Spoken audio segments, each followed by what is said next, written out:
Trump ఇంత పనికిమాలినోడని ప్రపంచం ఎప్పుడు అనుకోలేదేమో. బైడెనే బెటర్ అనిపిస్తుంది ఇతనితో చూస్తే. ఎందుకంటే బైడెన్కి మతి స్థిమితం సక్రమంగా లేదు. ఇతను పర్వర్టెడ్ క్యాండిడేట్ లాగా ఉన్నాడు.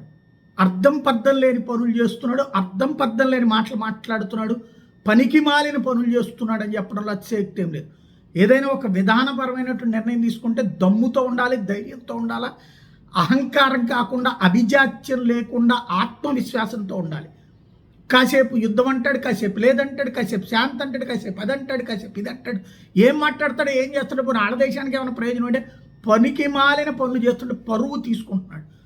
తాజాగా ఓ స్టేట్మెంట్ ఇచ్చాడు. మొన్న కనుక భారత్ పాకిస్తాన్ యుద్ధాన్ని నేనే ఆపానని చెప్పి ఎలాంటి సొల్లి కబుర్లు చెప్పి చివరికి మళ్ళీ లేదు వాళ్ళిద్దరే అని కాసేపు మళ్ళీ లేదు నేనే ఆపాను, నాకు నోబెల్ శాంతి బహుమతి ఇవ్వని చెప్పినోడు మళ్ళీ ఇప్పుడు ఒక తలతెక్క పని చేశాడు.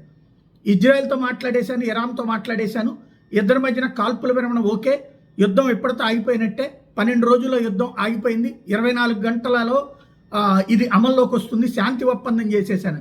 మరి ఆడికి ఏమన్నా నోబెల్ శాంతి బహుమతి కావాలని చెప్పి కొట్టుకు చేస్తున్నట్టున్నాడు. అందుకోసం ప్రతిదానికి శాంతి అంటాడు, ఆడే తీసుకెళ్ళి బాంబులు ఎత్తాడు, మళ్ళీ ఆడే శాంతి అంటుంటాడు. ఇప్పుడు ఈ శాంతి కోసం అని చెప్పేసి చేసేసానని చెప్పాడు. ఇరాన్ దాని మీద నా షాకింగ్ న్యూస్ చెప్పింది. మేము మాతో ఏ సంప్రదింపులు జరపలేదు, మేము ఏ ఒప్పందానికి రాలేదు, ఇజ్రాయెల్ మా మీద దాడులు ఆపేస్తే అప్పుడు మేము ఆపుతాం, ఆ మొక్క ఇజ్రాయెల్ చెప్పాలంటుంది. ఇప్పుడు ఇజ్రాయెల్ యుద్ధం ఆపుతున్నానని చెప్తే అప్పుడు తను యుద్ధం ఆపుతానని ఇరాన్ చెప్తోంది. ఇజ్రాయెల్తో చెప్పి ట్రంప్ ఆపిస్తాడా, ఇజ్రాయెల్ చెప్పాలి. ఇప్పుడు వాళ్ళిద్దరితో చర్చలు జరిగి ఇద్దరు ఓకే అని ఉంటే వాళ్ళిద్దరూ చెప్పాలా, అప్పుడు ట్రంప్ చెప్పాలా. ట్రంప్ ముందు చెప్పేశాడు. దాంతో ఇప్పుడు రచ్చ, చివరికి పరువు పోతుంది. అమెరికా పరువు ఎంత అసహ్యంగా ఎప్పుడు పోవడం లేదు. ఎందుకంటే అమెరికన్ యుద్ధ బేసుల మీద ఇరాన్ దాడి చేసి, అమెరికన్ బేసులు ఏదైతే ఇరాక్లో ఉన్నటువంటిది, ఖతార్లో ఉన్నటువంటిది, కువైట్లో ఉన్నటువంటి వాటి మీద దాడులు చేసిన తర్వాతన ఇలాంటి దిక్కుమాలిన ప్రకటన చేయడం అంటే అమెరికా ఇంత అసహ్యకరమైనటువంటి, నిజంగా ఇరాన్ చెప్పింది సక్సెస్ అయింది.